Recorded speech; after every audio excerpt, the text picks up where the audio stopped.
Welcome to O-Talkin' with Dave. Put your hands together for the pastor of positivity whose glass is always at least half full. Here's Dave. Hey, how we doing out there? How y'all doing? I hope you're great. I am top shelf myself and ready to go. It's cooler here in Vegas this week. I don't know. It's that nice spot to where it's still warm. I'm still loose. But yet in the afternoons, it is very nice. Afternoons and mornings, two of my favorite times. Let's talk about wisdom over wounded.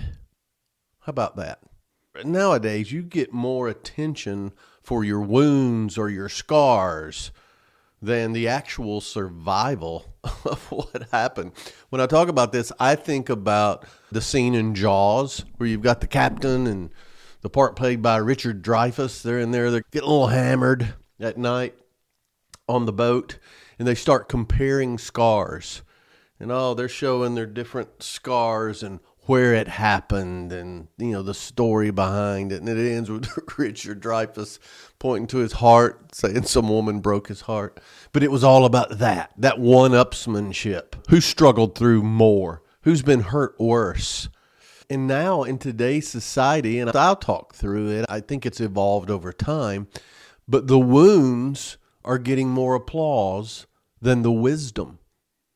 We draw attention to our wounds instead of showing the wisdom that we gain from having gone through the struggle or the pain.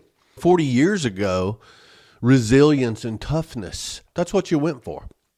That's how I was raised. Of course, you can call it male chauvinist, you can call it whatever. Big boys don't cry. You got to be tough. Rub something on it. Now, my goodness, somebody barely gets hurt. We got people sitting out of ball games for a torn cuticle. I remember Jack Lambert played with a broken leg. Bernard King played with broken fingers. Played basketball. Now, no, my feelings are hurt. I need personal time. Please, give me a break. In 1980, the Gallup survey showed that 70% of Americans believe that personal grit and hard work mattered more than circumstances. Yeah, everybody's got a story, man. Come on. Yeah, I know, it's a tough day. Hey, buckle up. We got tomorrow coming. But that grit and hard work was valued more than circumstances as far as achieving success. 70%. Today, 36% believe the same thing. That's a huge cultural shift. And it's just really in just 2 generations. So the question I want to wrestle with today is, are we letting our wounds define us? Or are we letting them teach us? And it's the royal we. I think it's both. Sometimes I do better than others. I think a lot of times it depends on what's at stake. What are we going for here? Yeah. Sometimes I'm tougher than other times. But resilience versus woundedness, is that a word? Woundedness? Resilience is that ability to bounce back. There's a lot of studies on this. Adapting well in the face of adversity, trauma, or significant stress. That's part of being a human. It's part of being an adult. It's part of not being a victim. And I'm going to try not to hit it too hard, and I don't want to sound too callous because, when it hurts bad. And everybody needs their season to be hurt, to go through it. You gotta get in it to get through it, a wise man once said. But woundedness, it's something different. It's when we cling to pain as an identity. Research from the University of Michigan found that people who ruminate on trauma without reframing it are 3 times more likely to be depressed, clinical depression, compared to those who reframe it into a meaning or growth. So let's just hit that. Ruminate is a good word. It's a bad thing to do, but it's a good word because people who are defined by trauma or pain or what's the latest. They're usually negative people. They tend to work their wounds into conversations. I've known people, if they've been physically hurt or if they've got a grudge or if they've got resentment, they work that into every conversation. And I know some of my regular listeners who know, they know somebody I'm talking about right now. There's people who are defined by that, but they almost need it so they can focus on it. Oh, that trauma. Yes. Those people are 3 times more likely to be depressed than somebody who can take the lesson that they've learned from it. Oh yeah, man, that hurt. That was rough. Yeah, I'm not going to do that again. Or a lot of it comes out. I was in a situation recently to where I was talking to a group of men who were really tough problems, addiction problems. And so we know that's why they were at the meeting. And so I'm talking to them and some of their story came out. You would never have known that if you didn't dig a little more, because what they would say is, here's where I am. Here's how I operate. And here's what I do now. Here's how I've grown. You can tell from how they talk, they've been in therapy before, but it's also, once you dig in a little bit and it's an open environment, and they can tell you what happened. And it's wow. But that's not what defines them. Their path to getting better is how they want to be remembered. They don't want to talk about that. However, they do because it can be a comfort to others. I talked about a couple of things I had gone through this year. And they were like, wow, man. And they showed more empathy toward me when my story was nothing compared to theirs. So that is part of any kind of healing. We can call it recovery. We can call it, I hate this, journey, your journey. That is part of it, yes. And it needs to be addressed, yes. But it also needs to be reframed into what I'm going to learn from this and how am I going to grow. How am I going to get past it? How am I going to not do it again? How am I not going to do that to somebody else? Scars are supposed to tell the story of healing, not become that permanent stage prop. Now, I think we grow up proud of our scars.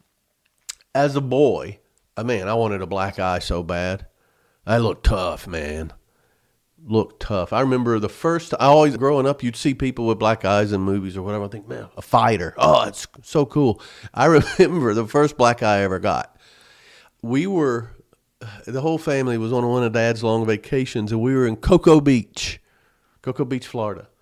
And I was so excited. We got to the beach. It was midday, and I remember I could see the beach. There was a long sidewalk going past the motel we were at, and they had these boxes along the way. And what was in the box was a fire extinguisher, just jutting out there.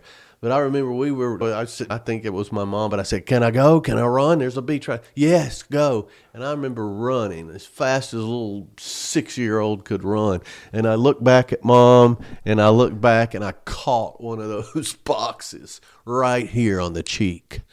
Knocked me down, almost knocked me out. I remember it just like yesterday. And I think my enthusiasm to get to the beach made me not be more of a wuss at the time. But it was bad. It was cut it, scraped it, whatever.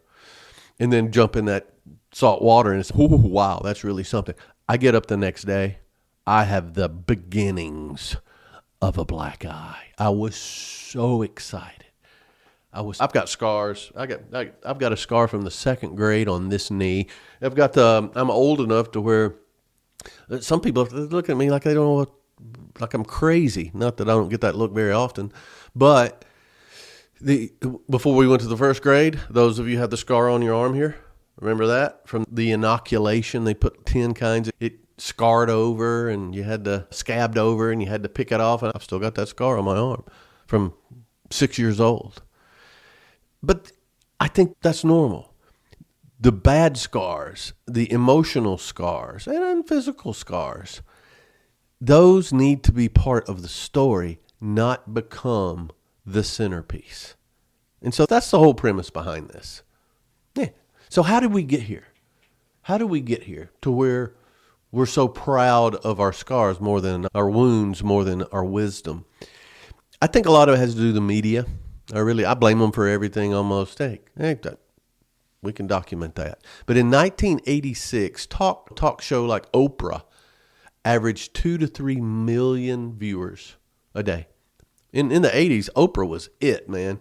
I guess right before that, it was the Donahue Show. She was before Maury and all those crazy shows. But by 2020, social media platforms, they reach hundreds of millions a day.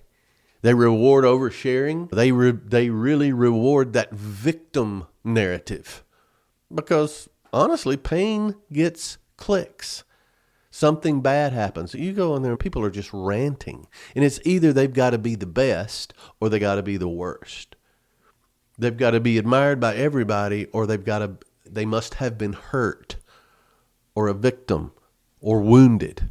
So that amplification is the cause of many things that's not so positive. So that's one thing. Also, the therapy culture, we'll call it that, it's been misapplied. Therapy works, man. 70 to 80% of people benefit from some sort of counseling. However, treating therapy as a place to validate victimhood instead of healing, that keeps people stuck. I know a lot of people that are in therapy and they talk to me and they'll say something, where'd you get that? Oh, my therapist told me that. I'm not downing therapy. I think it's great. I talk to some people from time to time, and it's good to get it out. But when your therapist turns into somebody who wants you to keep coming back instead of making you better, or they help you remember things that didn't happen, or they want you to not move on, they want you to ruminate. If your whole time is talked about the same problem from way back when, that's not a path to getting better. That's rumination.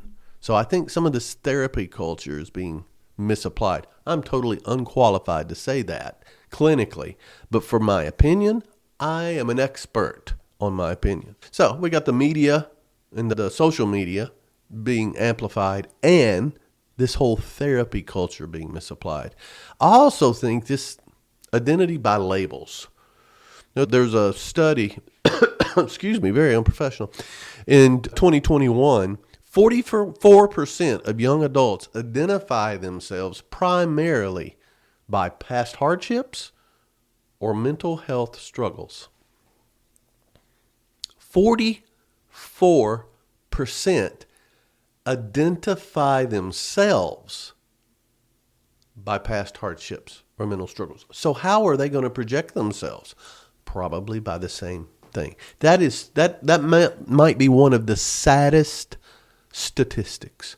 Now, it doesn't talk about age groups. It does say young adults. I'm telling you, I am seeing some of the most negative survey results and things like that by young adults. This is not necessarily this because it didn't say, but I'll say post-college to 30 years old.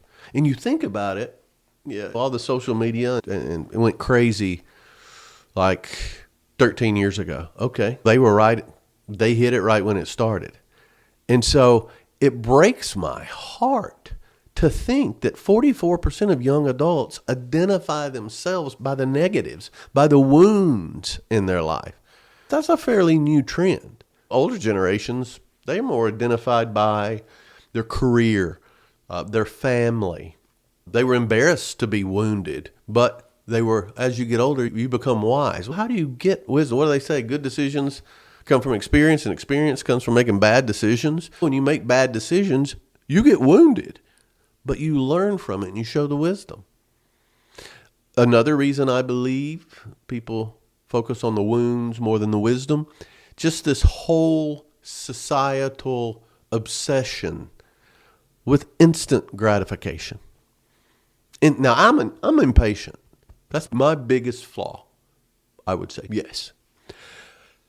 However, I can delay gratification. My goodness, I'm married for 37 years. I had 2 kids. I was not first, ever. Nope.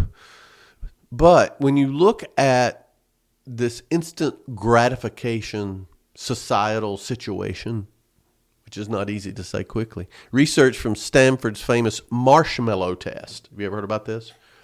Follow-up shows that kids who delayed gratification went on to have higher life satisfaction and better health outcomes. They were more satisfied, they were healthier. But today we live in an era where instant outrage, instant pity, they're rewarded more than perseverance, because we can blame a lack of perseverance on the outrage or the pity or the wounds. I can tell you, I think this has been going on for a while. And certain people, I think you can tell, people that are used to getting their way. Now, I'm used to getting my way, but I work for it. I will talk my way into it, or I'll find a way to get it. Hard work. We want something, I'm going to find a way to get it. Whereas the instant gratification people, they think they deserve it. I want it now. Why? Because I said so. I want it. Yeah. And that's very common now. So much more in the past.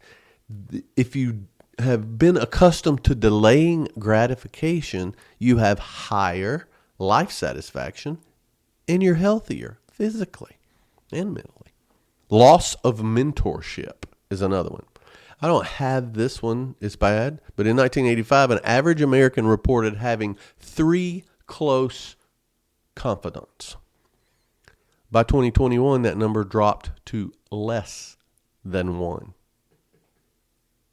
Fewer confidants, fewer people showing us how to turn wounds into wisdom, displaying this. I think back, I guess I'm old enough to be one of those people, but I think back, the things I respected in like Papa, oh my goodness, he went through hell, but he loved his family and he ended up getting everything he ever wanted. But he never showed you. He hid his wounds, but my goodness, his wisdom was obvious. I think of a couple of business people that, you didn't hear them complain. It was positive.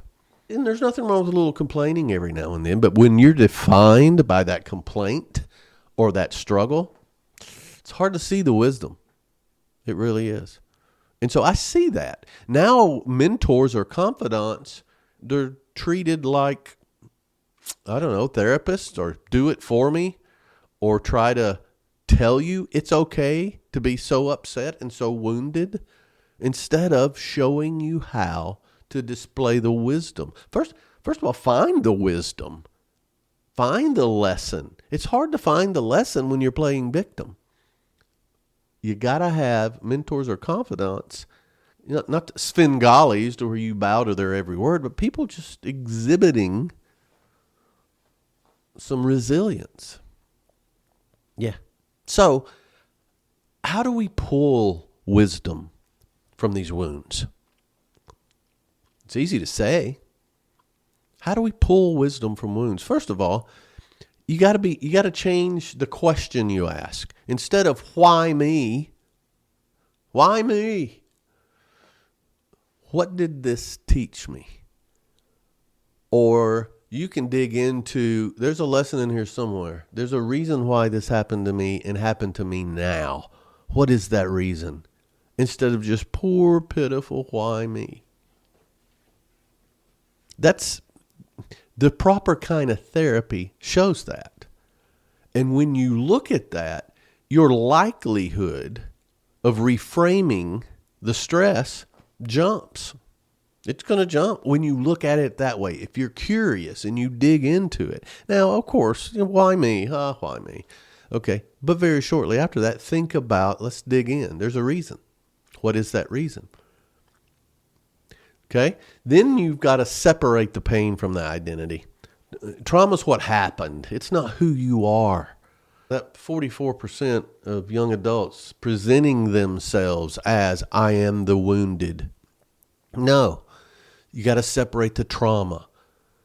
What happened is not who you are. All right? What's this going to teach me? Separate the pain from the identity. And then studies show that if you write it down, it's going to reduce your symptoms drastically. Write it down. There's something about that. And I know what you're thinking, and I think it sometimes, come on, Dave. I can just say it. Why have I got to write it down? Journaling or writing things down, it helps reduce anxiety by 27%. I know that's very specific. It's what the smart people say. But just write it down. Put it down.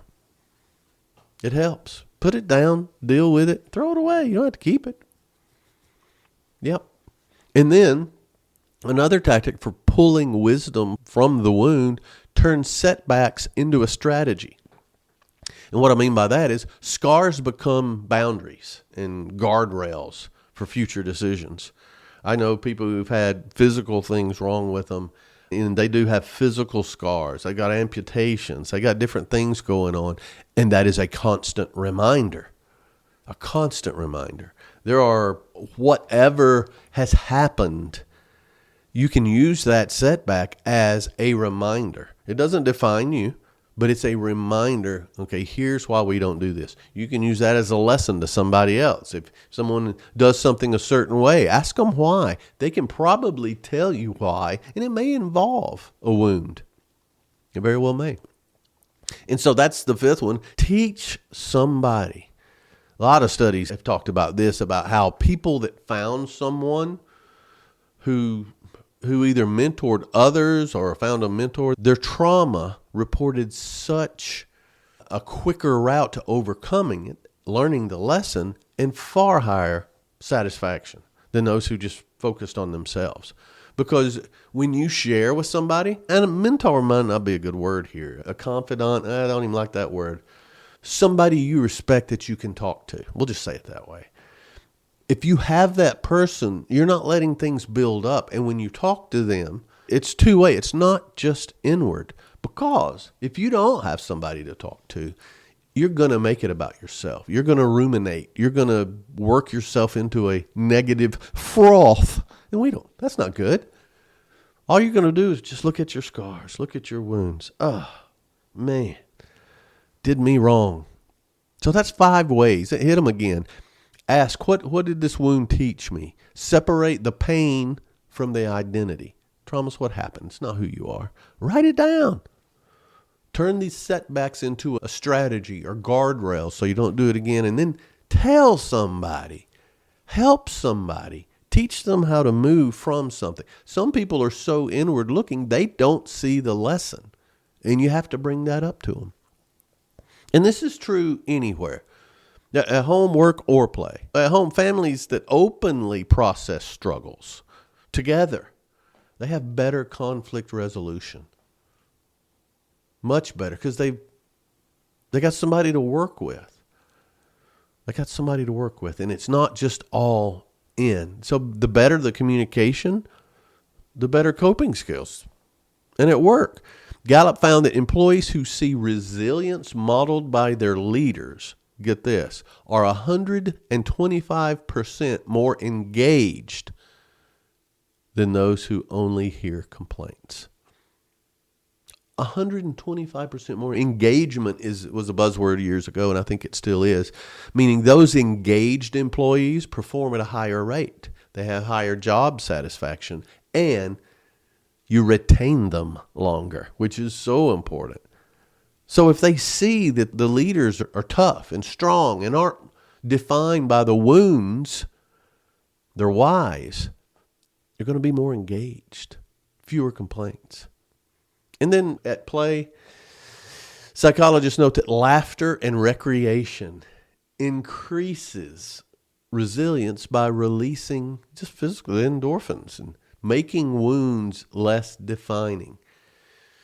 It's tough to laugh at a wound for a while, but at some point to be able to do that, not because it's funny, but because I overcame that. It thought it was going to define me. No way. It did not. It will not. It will not, because I've learned so much. I act this way. I don't have to tell you why. A lot of it comes from my wounds or the wounds of others that modeled the right behavior. So that's ways to pull wisdom from the wounds. Sometimes it's so prevalent now, it's hard to spot the chronically wounded. See how I did that? I don't even think I did it right. Yeah, so how do we spot that? There's some signs when somebody's playing the wounded or the victim or what we're talking about. And it could be you. It very well could be. You can spot these in yourself, but it's also spotting it in other people. One sure sign is it's the same wound, no solution. They're not getting over it. Man, it's the same story. He played the victim card forever. I know a woman who blames her parents for everything. Still, grown-ass woman, pushing 60. It's all her parents' fault. Or somebody's fault. It's somebody else's fault. Same wound. There's no solution. Every story loops back to some sort of pain. Those people, and this is not necessarily it, but I know people who will make any story that somebody else tells about them. And, you think that's bad. Yep. Every story loops back to pain, to their pain. Also, they expect people to be sympathetic to them, but they want sympathy for the wound. And so that's what it is. It's almost like they want you to lower your expectations of them so that they can be empathetic for their pain. Classic. And also comparing the suffering. No one has suffered as much as them. And that's totally, it's a lack of empathy on their part because they really don't have it because they're so inward looking. But comparing other people's suffering, that's nothing compared to what I'm going through. That's probably the big sore thumb sticking out. And then one of the obvious ones, and all these, I can think of certain people who had every one of those, but the last one is rejecting any kind of accountability. No, it's not my fault. It's that shark. Took a chunk out of my leg. That's why I lost my scholarship. That's why I can't keep a job. That's why I'm scared of the water. That's why I'm scared of land sharks. That's why I'm blah, blah, blah. Yeah, right. Same one, no solution. If you're scared of land sharks, you can't even, please. So the Journal of Personality, these are real things. The Journal of Personality found that self-victimization correlates with lower empathy and higher manipulation tendencies. So they'll use that. Same wound, no solution. Every story loops back to their pain. Expect you to lower your standards and compares suffering to diminish other people and rejects accountability. That is manipulation. These people are no fun to be around. Nope. They can be helped, though. They can be helped. And you can be helped. You may do some of these things. And there's nothing... From time to time, we all dabble with some of this. We got something on our mind. It's all we can think about. Okay, all right. But this should not define you. So, what are some ways that we can grow our wounds into wisdom or glean wisdom more easily? First thing is, I think you have to face whatever that hardship is. It's not just like a lot of times with a wound, it happens and okay, that event is over. Some wounds are constant. Heartache, heartbreak, depression, just financial problems that go on and on. First thing, you got to face it head on. Tough people, resilient people are 60% less likely to suffer chronic stress illnesses. If they face it head on, address it, and move on and take the wisdom with them. Second thing is practice the delayed gratification we talked about. That way we can pull more wisdom. If you get through it quickly, if you solve the problem quickly, if you get that gratification quickly, you may go right past the wisdom. You may trot right over the lesson. And then the other thing is seek these people you respect. You respect their opinions, not just because they're yes men, but you really respect them. Think of those people and seek time with them. Guidance is going to reduce your burnout and your stress. It really is cut it in half. So think of them and then seek them. And then notice this. Do the purple car theory with people that you respect and be around them more. One thing you've got to learn is to celebrate progress and stop celebrating the pity. I can't stand pity. I'm embarrassed by pity. Don't you pity me. But celebrate the progress, not seeking the pity. And then see endurance, not just toughness and resilience, but endurance. I'm still going, man. I'm still going. That is a skill. It's not a sentence. It's not a death walk here. No, I'm going. I'm still going. I'm not going fast, but I'm still going. That's how I learned running marathons. Just keep going. Keep moving. Don't stop. I've got one coming up. Don't quit. You can stop, but don't quit. That's coming up very soon. But that endurance, that is a skill that anybody can learn. So how do you heal, though? Okay, we got these wounds. We've talked about how to spot them. We've talked about how to keep them from making scars. But okay, we got them. We've got these scars. We're wounded. How do we heal? And a lot of these are the same things with other stuff. First thing you got to do is you got to forgive. If someone hurt you, including yourself, you've got to forgive. And some of my stuff on forgiveness gets so much hate. You just don't know, David. You don't know what I've been through. I probably don't. However, forgiveness reduces blood pressure, lowers your stress hormones, like cortisol, by 25%. I'm going to let it go. And I'm going to let it go for me, not for them. Most people have moved on. They don't even know if you forgave them or not. They may not even know what they've done to you. You've got to forgive. That helps heal that wound. You got to take care of your body. Sleep, exercise, that helps your brain. It's the physical thing helps your brain, which is the mental thing. And our brains are weird, man. You don't sleep, you don't exercise, your brain is going to get you back. And it's going to cause residual wounds. So take care of yourself. Forgive. Take care of yourself. Reframe the story. Don't make up a lie. Reframe the story. There's a lot of studies around PTSD recoveries, but it shows that meaning making is the single biggest predictor of long-term healing. Meaning, I'm saying meaning a lot. Reframing it. What's the meaning behind this? Why is this getting me? Addressing it head on, of course, but what does this mean?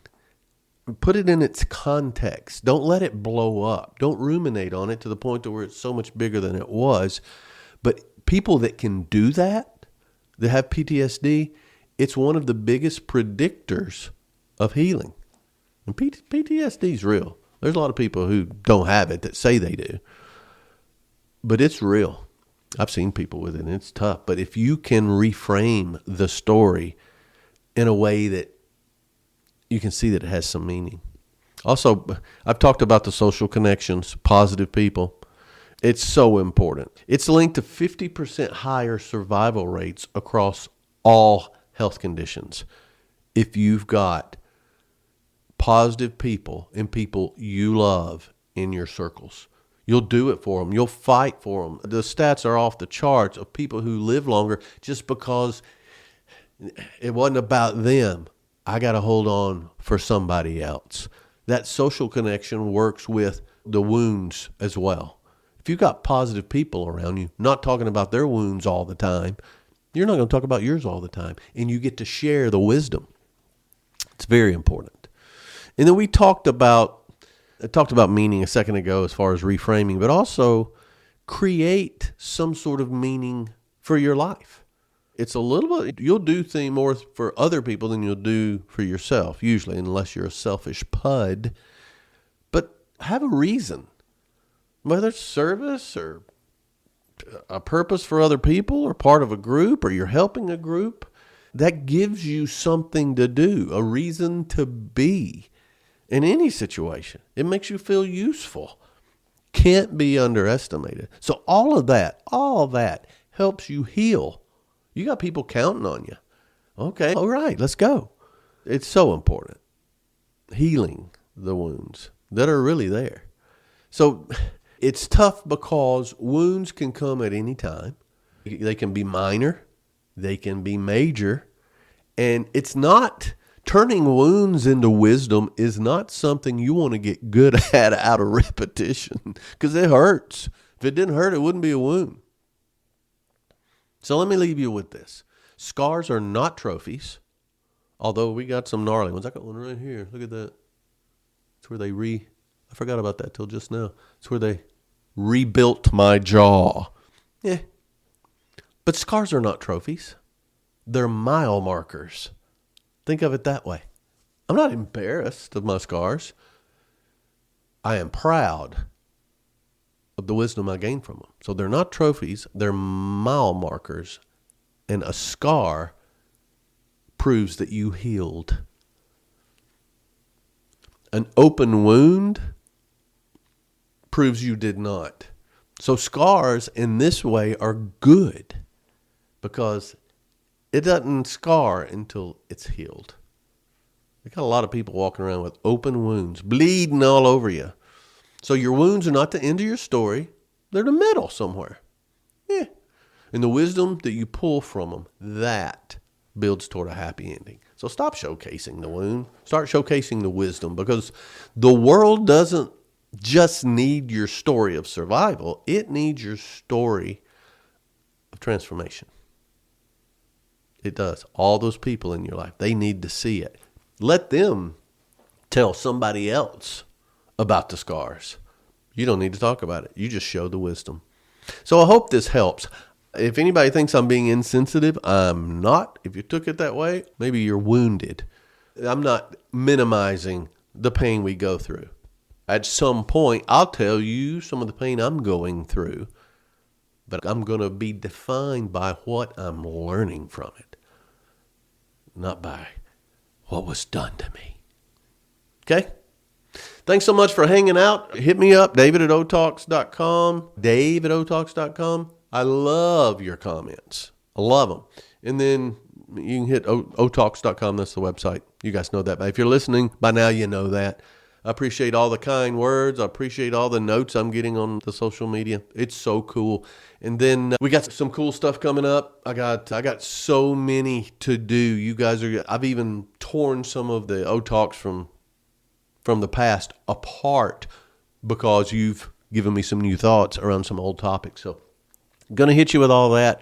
But thanks for hanging out. Thanks for hanging on. But most of all, thanks for O-Talking with Dave. Giddy up.